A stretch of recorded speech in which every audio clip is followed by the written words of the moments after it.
espero que todos gostem do nosso bate-papo. É bem curto, eu tenho 15 minutos para falar sobre, de fato, o impacto dos ataques cibernéticos nas instituições de justiça. E eu Doutor espero... Luiz, são 30 minutos. Ótimo. Ganhou o Então, melhor ainda. upgrade. Fico mais feliz de ter mais 15 minutos aí de bonificação. Então, a gente vai até as 9h30. E é de fato sempre uma alegria voltar. Então, muito obrigado, bom dia a todos, promotores, promotoras, advogados, colegas de todo o país que nos acompanham. Antes de mais nada, eu tô sempre à disposição nas minhas redes sociais, Luiz Augusto Durso, quem quiser fazer uma foto aí, postar nos stories, tudo eu sempre remarco, vejo o feedback, também é muito bacana. Bom, 2020 foi um ano diferente, um ano que mudou de fato o nosso dia a dia, as nossas vidas, um ano que mudou tudo. Mudou a nossa rotina, mudou o nosso meio de trabalho. Eu via o nobre colega falando que o Ministério Público trabalhou muito, e é verdade, o Ministério Público trabalhou muito, o Judiciário trabalhou muito, os advogados trabalharam muito, e os hackers também trabalharam muito. Foi um ano que a questão de crime cibernético evoluiu no sentido de aumentar a quantidade de vítimas, a quantidade de boletins de ocorrência, a quantidade de relatórios sobre esse tipo, né, de cometimento de delitos pela internet. Isso aconteceu por razões razoavelmente óbvias. Então, a partir do momento em que as pessoas começaram a trabalhar de casa, usar muito mais os sistemas informáticos, o home office, as compras virtuais, então as pessoas estavam em quarentena, precisavam comprar, precisavam se comunicar, precisavam sobreviver. Isso, claro, houve uma migração não só das pessoas, dos profissionais, mas também dos criminosos, porque eu até brinquei durante a pandemia, muitas vezes, que aquele indivíduo que aqui em São Paulo é muito comum, acredito que no Rio também, em várias outras cidades, aquele furto, que o indivíduo passa de bicicleta e leva o celular, esse indivíduo, esse criminoso, muitas vezes é menino, infelizmente, também estava de home office, então ele parou de cometer esse tipo de furto para cometer estelionato, invasão de dispositivo informático e outros crimes na internet. E aí, nós tivemos acontecimentos no final do ano passado que chamaram muita atenção, que foram invasões em órgãos importantíssimos, essenciais, órgãos que eram, quando afetados, afetam diretamente a democracia, afetam diretamente o Estado democrático de direito e afeta diretamente a nossa vida. Nós tivemos o caso do STJ, a invasão do servidor do STJ, e foi emblemático, histórico, memorável, porque quando o STJ é invadido, ele escancara que os tribunais podem ser vulneráveis, os tribunais podem sofrer com esse tipo de ataque e podem ter o seu site fora do ar, o sistema de protocolo, o sistema de acompanhamento processual foi tudo suspenso no STJ. Durante uma semana ali, o STJ foi diretamente afetado por essa invasão. E aí a gente começa a se preocupar. Eu vou falar sobre quais delitos aí nós poderíamos enquadrar e que a época enquadraram, mas a gente começa a se preocupar porque nós acabamos de ver uma soltura de um indivíduo com alvará falso. Imagine, então, se um sistema como o do STJ é invadido e o indivíduo altera uma sentença, uma condenação, altera juntando ali um alvará nos autos. Então, o sistema tem que ser muito seguro, muito inviolável. E aí, ano passado, nós tivemos a sensação de que talvez alguns sistemas não são. Claro, isso é óbvio, eu que atuo com direito digital e outros colegas também, sabem que não existe sistema 100% seguro. Sabem aquela famosa frase de crer na internet ou num sistema 100% seguro é como crer na paz mundial. São cenários que a gente não vai encontrar. Nem sistemas hiperseguros como de redes sociais gigantescas, da própria Apple e uma das empresas mais ricas do mundo são 100% seguros.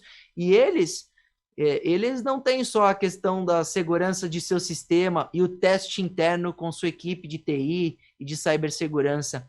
Eles têm um programinha e eles têm uma rotina que é a questão do bug bounty. E no futuro a gente vai utilizar isso muito no Brasil, pessoal. Saibam que o bug bounty é um um serviço que vai ser, de fato, adaptado para o Brasil com mais rigor e com mais utilização, porque o que seria o bug bounty? É você estar num nível de um nível de experiência tão alto, um nível de maturidade tão alto no seu sistema de segurança, que você abre para o mundo e fala, pode me testar, pode encontrar vulnerabilidades no meu sistema. E se você encontrar, eu vou te remunerar. Inclusive, um brasileiro de 14 anos no ano passado, durante a pandemia, que maximizou tudo isso, ele encontrou uma falha, por exemplo, no sistema do Instagram, um dos sistemas mais seguros do mundo. Essas redes sociais do Facebook são bilionárias, muito seguras.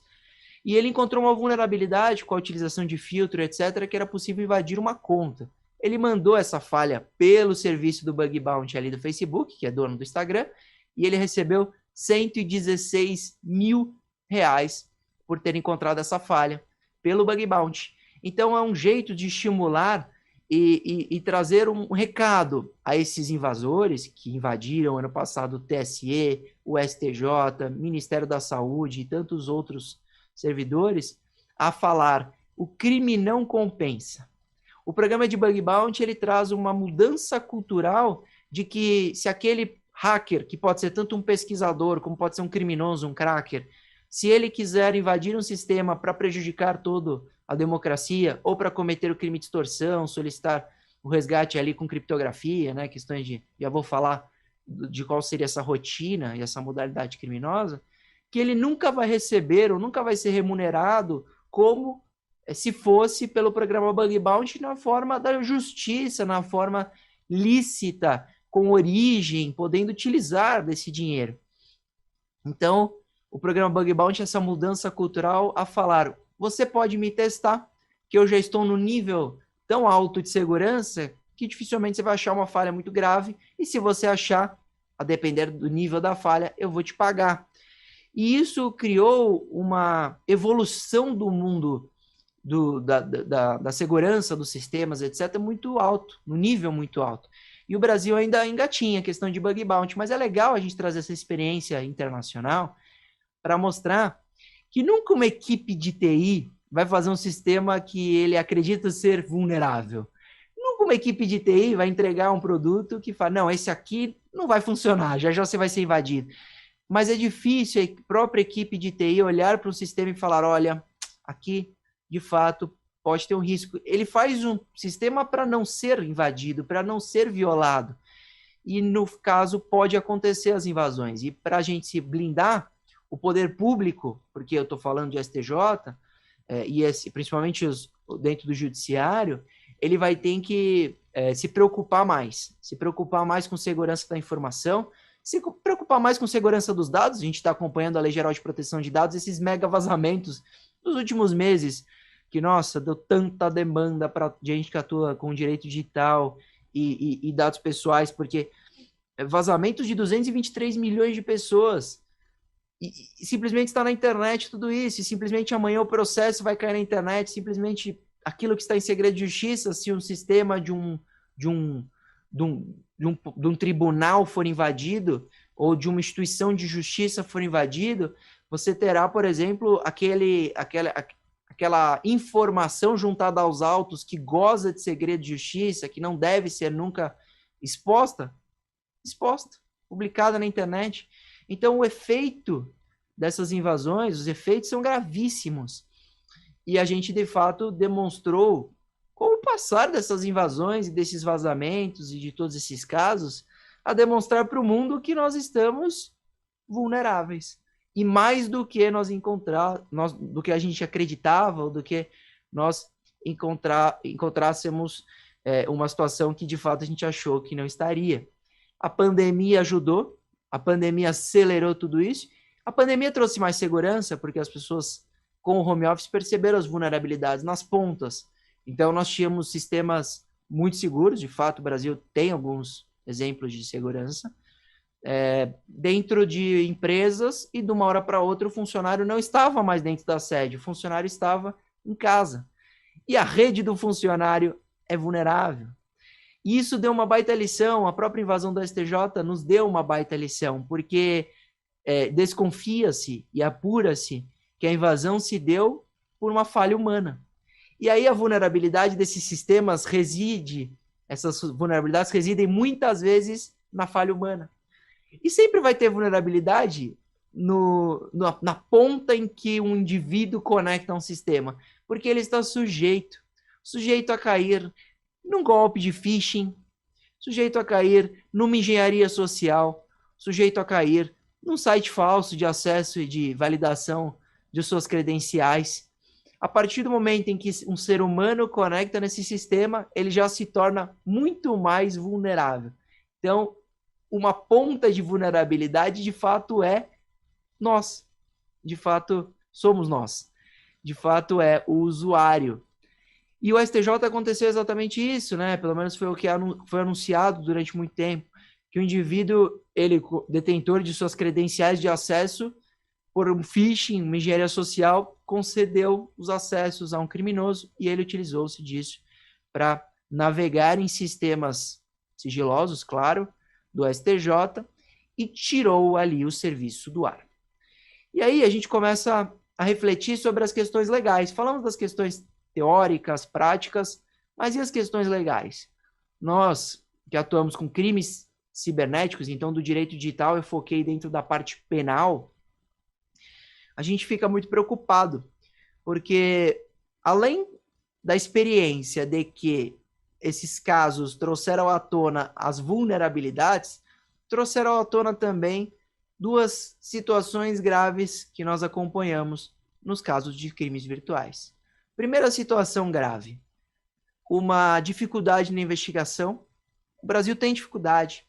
O Estado de São Paulo acabou de fundar a divisão de crimes cibernéticos e é muito importante. Parabéns a todos os envolvidos, parabéns aos policiais que lá estão atuando, porque antes nós tínhamos uma delegacia no Estado de São Paulo, que era preventa para crimes virtuais, ou que de fato tinha uma prevenção pela matéria e pelos crimes, que era a 4ª DIGDEIC.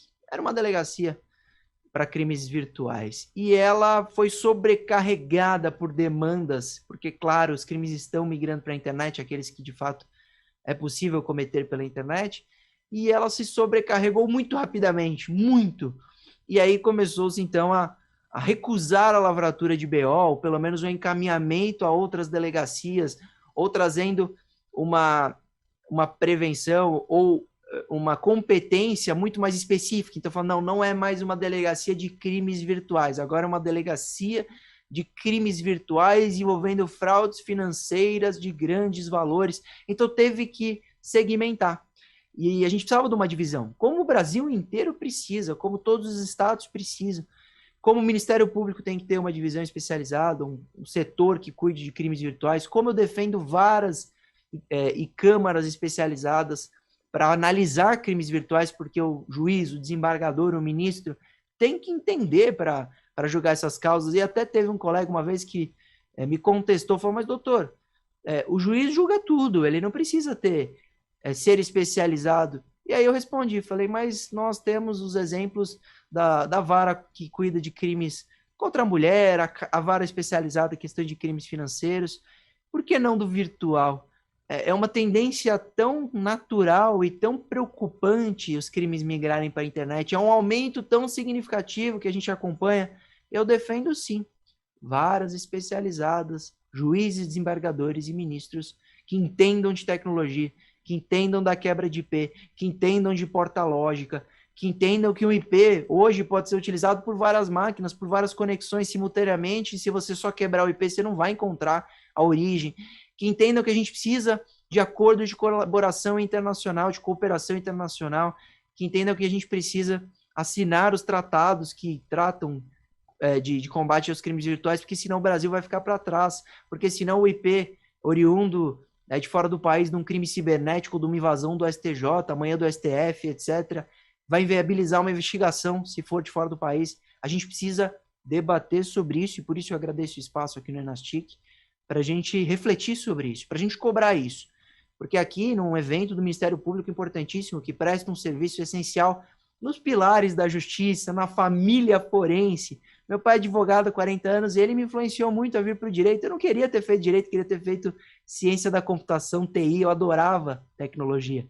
Mais do que direito, hoje eu amo os dois igual, por causa do direito digital, mas ele falava, filho, você vai conhecer a família forense, você vai conhecer que o juiz, o advogado, o promotor, o delegado, todos fazem parte dessa família, a gente está com apenas um objetivo em comum, que é justiça.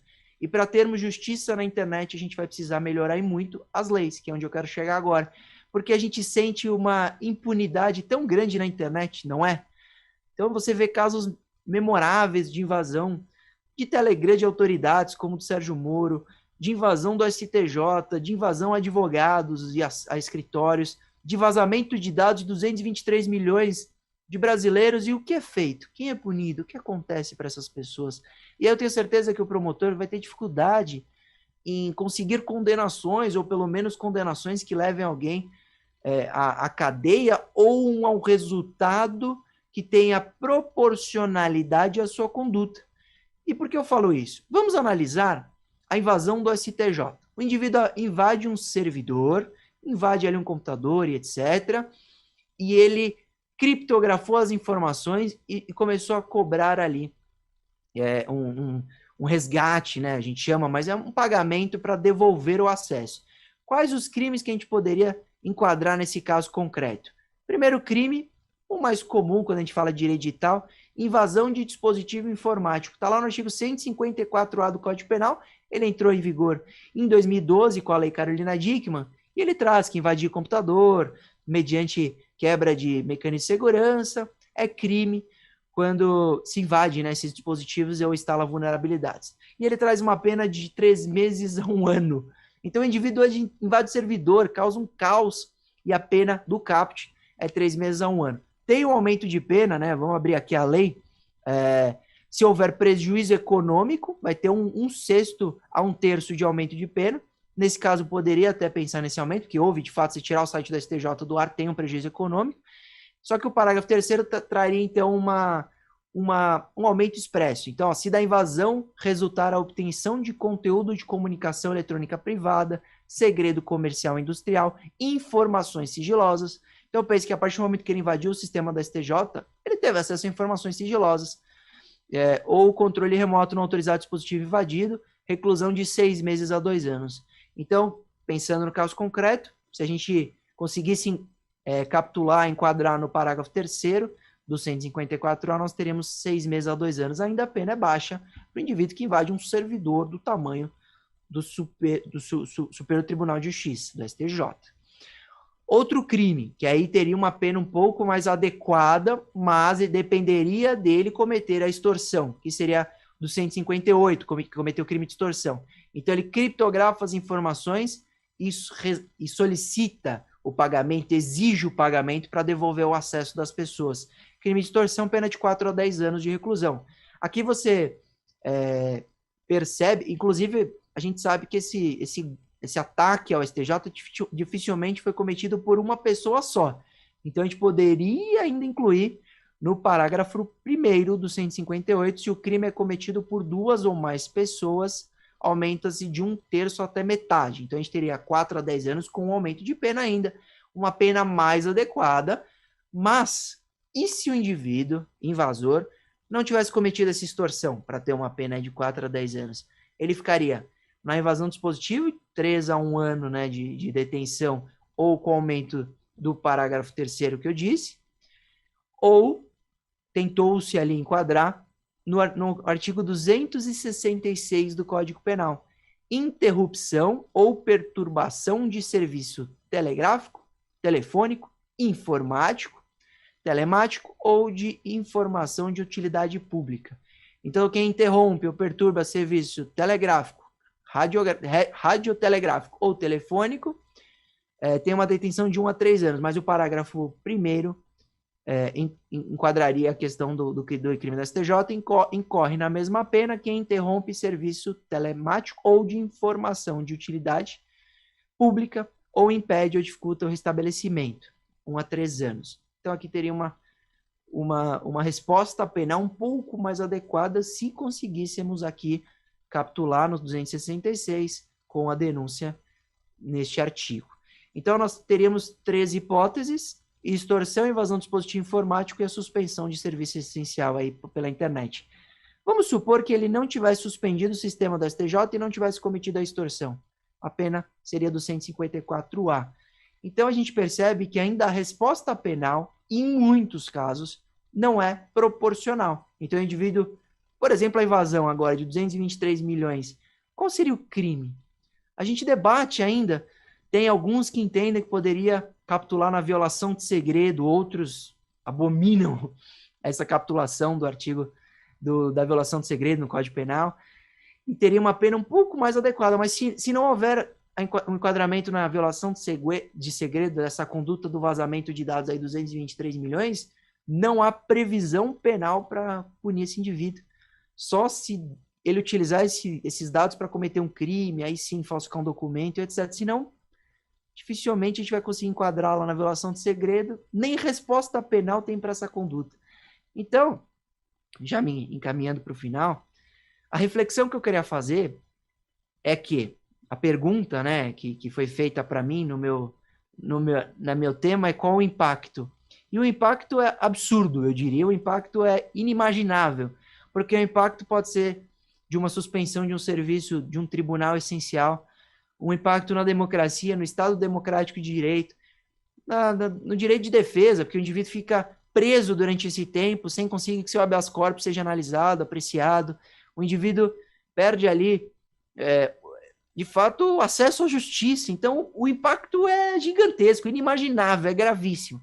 Só que eu quis fazer aqui um breve resumo, nos meus breves 30 minutos, de como a pandemia favoreceu, como esses golpes escancararam esse cenário, como a gente precisa estar unidos, a advocacia, OAB, Ministério Público e o próprio CNJ, o próprio Tribunal de Justiça e etc., para pensarmos o direito digital, para, de alguma forma, estimularmos ou provocarmos o legislativo a trazer previsões adequadas, legislativas ou punições proporcionais, porque o que nós aprendemos durante alguns anos, lecionando, palestrando e advogando todo dia com direito digital e crimes virtuais, é que ainda é um cenário de bastante impunidade. E mesmo sendo advogado, muitas vezes, do investigado, eu rogo por justiça. Eu não quero que aconteça prescrições, eu não quero que aconteça injustiças, mesmo muitas vezes estando como advogado ali do investigado, do réu. A gente quer justiça. E para termos justiça na internet, nós precisamos de união. União para cobrarmos tudo o que eu disse e para cobrarmos principalmente educação digital. Quando de forma diligente, eficiente, palpável, nós percebemos eventos como o Enastic, como o Dr. Pico ele tem de iniciativa anualmente, e parabéns, doutor, para debatermos sobre o tema, para esclarecermos sobre o tema, para refletirmos sobre isso. Nós tivemos agora um caso que traz tanta reflexão, a prisão do deputado. É crime permanente aquele que publica um vídeo de ofensa, difamação na internet e não apaga? É crime permanente ou não? E eu me debruço, estou estudando todo dia essa situação, e é tão difícil chegar a uma conclusão. Pode parecer óbvia, aqueles que querem responder de alguma forma a isso de bate-pronto, podem pensar, não é crime permanente, é crime instantâneo, ele postou, acabou. Mas aí você vai ver a definição de crime permanente e aquele vídeo que o indivíduo pode apagar a qualquer momento. Pode parecer muito crime permanente. Então depende de muito estudo, de muita reflexão. Direito ao esquecimento. O STF acabou de julgar isso, foi 9-1, mas é um tema tão recorrente em direito digital. Então, é tudo muito novo, é tudo novidade, e a gente precisa, então, debater, refletir e sempre evoluirmos sobre o tema. Eu tenho 3 minutos, então eu vou usá-lo para agradecer o convite do Enastic, mais esse ano, para reiterar que eu venho, doutor Ademir, querendo, se claro for, o desejo dos colegas, mais um troféuzinho, porque é muito legal esse reconhecimento aí desse evento, então votem em mim, se tiver oportunidade, se gostaram da palestra. Não se esqueça que eu estou sempre à disposição para dúvida, debate, etc., no Instagram Luiz Augusto Durso. E parabéns, mais uma vez, por um evento tão importante para a gente debater sobre direito digital, sobre os ataques a essas instituições, e eu espero que com educação digital, com penas adequadas, com resposta penal proporcional e principalmente com uma maturidade necessária dos tribunais, da justiça, para melhorar a segurança da informação, a segurança dos sistemas, nós tenhamos um mundo na internet de menos impunidade e mais justiça. Então, muito obrigado, fiquem com Deus, saúde a todos e até a próxima. Obrigado, Dr. Piccoli, parabéns pelo evento. Muito obrigado, Luiz. Desde já te agradeço pela brilhante palestra. Gostaria de te convidar, se puder, ficar uns minutinhos com a gente. A gente tem uma sala aqui com convidados que estão muito ansiosos para fazer algumas perguntinhas. Tu topa umas perguntas? Claro, claro. A gente tem convidados aqui do Ministério Público do Mato Grosso, do Ministério Público de Pernambuco, da Bahia. Então, muito bom dia, Tiago, Yuri, Alice. Aqui está aparecendo, eu acho que é Tiago também, Volo Chico. Eu vou passar a palavra para o Yuri para fazer a primeira pergunta. Por favor, Yuri, do Ministério Público da Bahia. Da Bahia para São Paulo. Bom dia a todos. Inicialmente, Piccolo, eu queria te parabenizar por esse evento, toda a equipe do Judiciário Exponencial, um evento top desse, e também todos que estão prestigiando, né, os demais colegas aqui de painel. Doutor Luiz Augusto, parabéns pela exposição, acho que o senhor abordou com bastante pertinência as invasões que o Judiciário sofreu em 2020 e os seus impactos.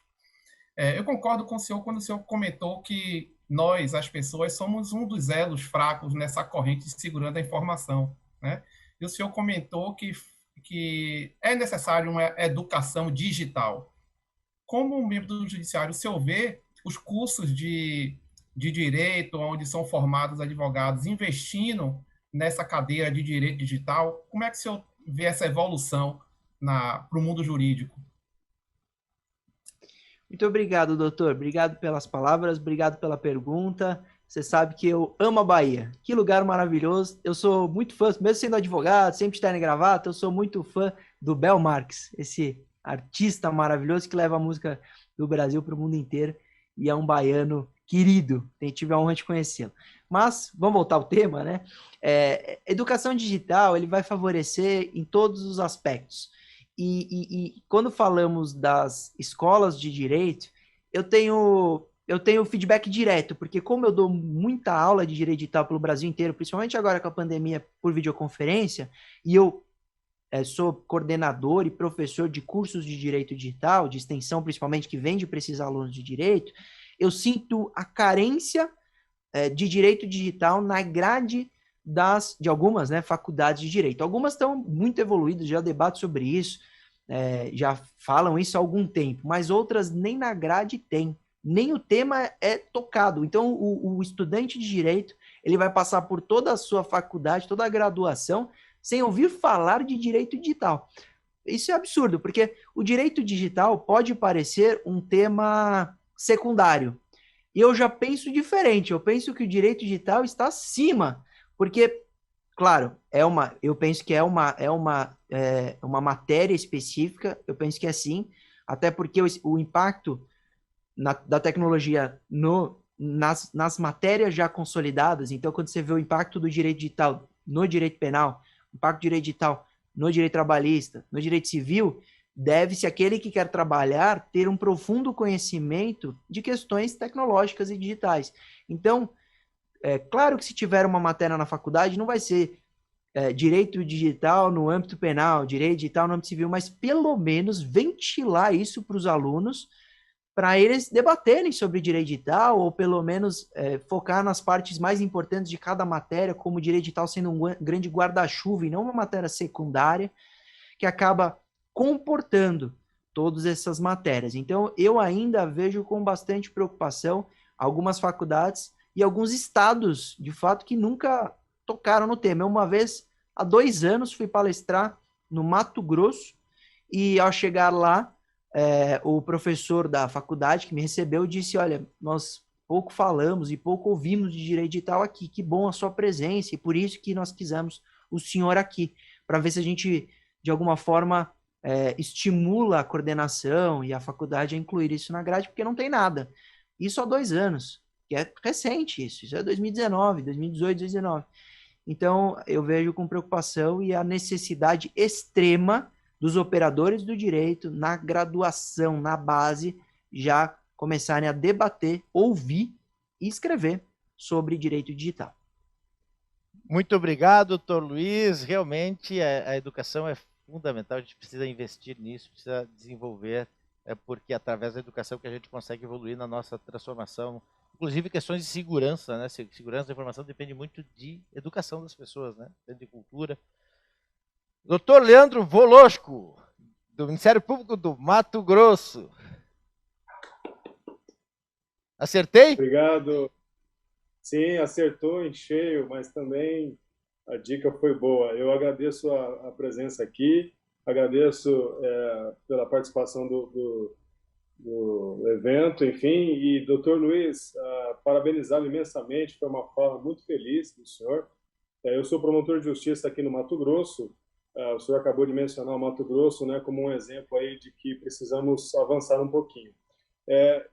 O senhor mencionou na sua palestra, e eu gostaria de lhe perguntar o seguinte: as pessoas estão cada vez mais na internet, né? E, não obstante, a internet no Brasil ainda esteja muito aquém da sua potencialidade em termos de acesso, em termos de universalização, né? Mas as pessoas serão incluídas cada vez mais. E aquele furtador que o senhor mencionou de bicicleta, hoje ele está atrás do computador, provavelmente cometendo algum delito cibernético, né?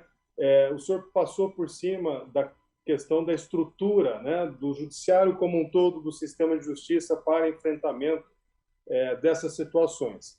Então, veja bem, hoje, se eu digo que eu preciso investigar um crime cibernético, que eu preciso de um IP para o delegado, é capaz que ele entenda que o IP é inquérito policial e não o IP da máquina, da pessoa que eu quero saber, né, identificar. Então, como que o Ministério Público, em especial, avança também nesse sentido? Nós temos ótimas experiências, inclusive no Ministério Público de São Paulo, salvo engano o Richard hoje estará participando do evento e é para nossa grande satisfação isso. Quer dizer, como que o Ministério Público, especificamente, que é o autor da ação penal, pode se preparar melhor para os delitos cibernéticos? Obrigado, doutor. Você sabe que eu também, vai parecer puxação de saco, porque eu já falei da Bahia, mas eu gostei muito do Mato Grosso também, e é verdade. São prazeres que nós temos ao palestrar, ao dar aula, que a gente vai conhecer os estados, as cidades, e é muito gostoso como o pessoal te recebe, né, com muito carinho. Então, obrigado, doutor, pelas palavras também. E é uma missão muito interessante, porque tem muita gente que cria uma disputa, o que é ridículo, porque nós somos todos colegas, somos todos operadores do direito, e o Ministério Público tem, de fato, ajudado nessa conscientização. Então, eu vejo grandes promotores que entendem muito de direito digital, de tecnologia, e ao esses indivíduos, de alguma forma, influenciar o judiciário para melhorar as questões técnicas, ou a própria polícia judiciária, todo mundo ganha. Então, você vê, quando o promotor, que é o titular da ação penal ali, né, ele entende das questões tecnológicas, ele pode provocar no próprio inquérito ou na própria ação penal que muitas vezes falta, né? Ele pode escancarar que muitas vezes falta para aquele magistrado que pode acabar apreciando a causa o conhecimento técnico e como é importante esse conhecimento técnico no judiciário.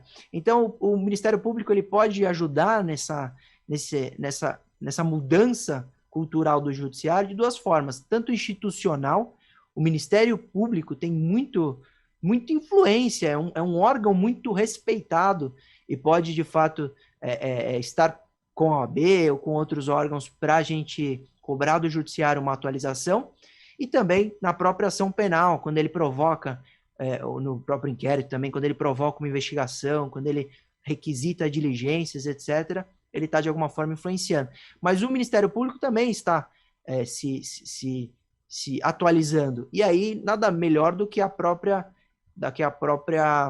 evolução dentro do instituto, dentro da instituição. Então, se de alguma forma isso for ofertado aos promotores, para aqueles que desejam se especializar, criar um grupo, e eu tenho certeza que já tem, e porque eu já tive contato com alguns que participam desses grupos de especialidades dentro do MP para crimes virtuais, eu tenho certeza que isso só vai fazer com que a matéria ganhe, com que as investigações melhorem, que o próprio judiciário evolua, a própria polícia científica e a polícia judiciária também evolua. Então, o papel do promotor, do Ministério Público como instituição, do promotor como agente e operador do direito, só nos beneficia como advogado que atua também nessa área, porque é uma luta conjunta, é uma postulação conjunta, porque a gente não quer que o inquérito trave porque o delegado não entenda o que seja IP, ou porque ele solicite, requisite e peça, né, porque ele tem que representar, o Marco Civil na internet em 2014 mudou, o delegado não pode mais oficiar ninguém, ele tem que representar pela quebra, e hoje o juiz que determina, ele não pode mais oficiar direto, então que o delegado entenda até para requisitar de maneira correta, da maneira mais didática possível, porque às vezes a própria plataforma que tem que oferecer o IP, ela não entende direito ou por falta de vontade. A gente percebe muito na prática que algumas redes sociais não querem colaborar, não querem entregar o número de IP, isso atrapalha o Ministério Público, que quer ter elementos suficientes para oferecer denúncia, atrapalha a polícia, atrapalha o advogado, muitas vezes eu estou ali em defesa, né, e em nome da vítima. Então, a gente depende, sim, dessa ajuda que o Ministério Público e os promotores podem dar tanto para esse combate, para essa melhora do judiciário. Muito obrigado, doutor Luiz Urso. Agora eu vou fazer um teste. Quero ver se ele vai também falar sobre Recife. Já aqui, doutora Alice, do Ministério Público de Pernambuco, por favor. Muito obrigado pela presença. Olá, bom dia a todos. Queria agradecer, em primeiro lugar, né, pela oportunidade que a gente está tendo de participar aqui do evento.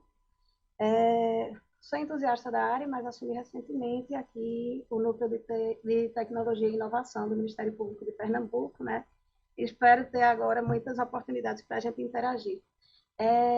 Ao longo dos debates, das perguntas, eu estava exatamente pensando nessa questão que eu acho que é de extrema relevância, que é a capacitação e a mudança de cultura do nosso público interno, né? Porque se falou na formação acadêmica, né? E aí eu acho que, assim, do ponto de vista dos cursos de graduação, a gente já vê algumas universidades com foco voltado para isso, mas a gente precisa realmente pensar em programas mais que atinjam, porque a gente tem, às vezes, eventos que atingem alguns representantes que já têm uma propensão a lidar com a matéria, mas a gente tem, né, dentro do Ministério Público brasileiro, dentro do Judiciário brasileiro, enfim, todos os órgãos que atuam, né, em torno da justiça, um corpo grande de pessoas que se formaram em um direito que ainda era de outra era e que, muitas vezes, até por não ter muita simpatia pelo assunto, a gente tem que tentar mudar essa cultura e tentar atingi-los. Acho que isso é essencial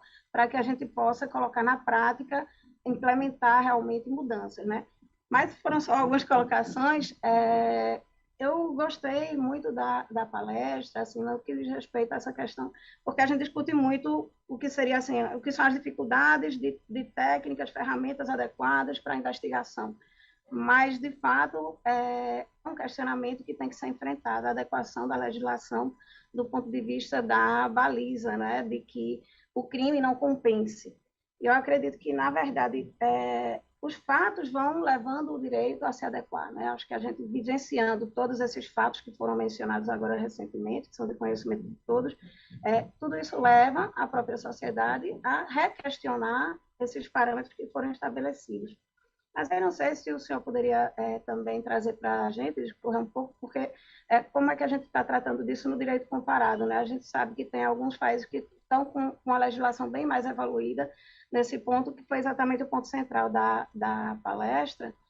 Como é que a gente tem visto aí essa questão? Obrigada. Obrigado, doutora Alice. Por favor, doutor Luiz. Obrigado, doutora. Ademir, agora você me pegou, porque Recife eu não conheço, então eu não vou poder elogiar, mas eu sei que é um lugar maravilhoso por conhecer dos noticiários. O senhor está devendo uma visita aqui ao Ministério Público de Pernambuco. Vamos marcar um evento. Irei com muito prazer. muito pertinente a fala da doutora, porque as faculdades precisam se adequar, e foi engraçado porque quando eu entrei na faculdade, há mais de 10 anos, não existia direito digital na grade, pouco se falava, quase ninguém atuava na área. E eu fui fazer curso de web design com 16 anos, então eu comecei a estudar pelo menos a tecnologia com 16 anos. E o direito, tenho quase 10 anos de advocacia, você percebe o quanto pouco isso mudou, na verdade. Mesmo tendo uma exposição, mesmo tendo um debate gigantesco sobre o tema, eu vejo pouca evolução, porque eu achei que em 2021 seria comum os estudantes estarem estudando direito digital. E não é. Inteligência artificial, tudo isso devia ser tema obrigatório, a meu ver, né? Porque eu sou entusiasta do direito digital. Então, desde os anos 2000, eu já me debruçava sobre questões do bug do milênio, questões de direito digital, que já impactava, mas pouco se falava de smartphone, nem existia, etc.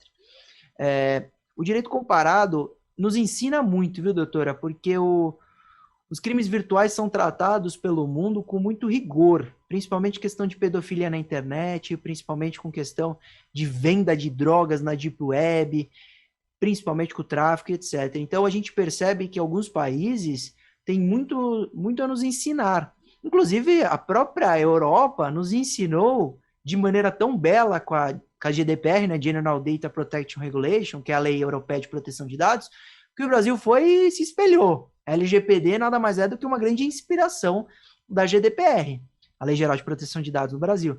Então, o direito comparado, quando a gente fala de direito digital, nos ensina muito. O próprio direito ao esquecimento, nós começamos a aprender sobre isso vendo o direito alemão. Não foi no Brasil que surgiu essa ideia de falar de direito ao esquecimento. Isso foi uma experiência europeia muito forte na Alemanha que a gente quis adaptar para o Brasil. E aí o STF agora acabou de analisar essas questões. Então, o direito comparado, quando a gente fala de direito digital, crimes virtuais, ele nos ajuda, nos ensina muito. Por isso que o Brasil tem que ser signatário dos acordos de cooperação internacional para conseguir realizar busca e apreensão e cumprir as ordens fora do país, e também dos tratados para combate a crime virtual.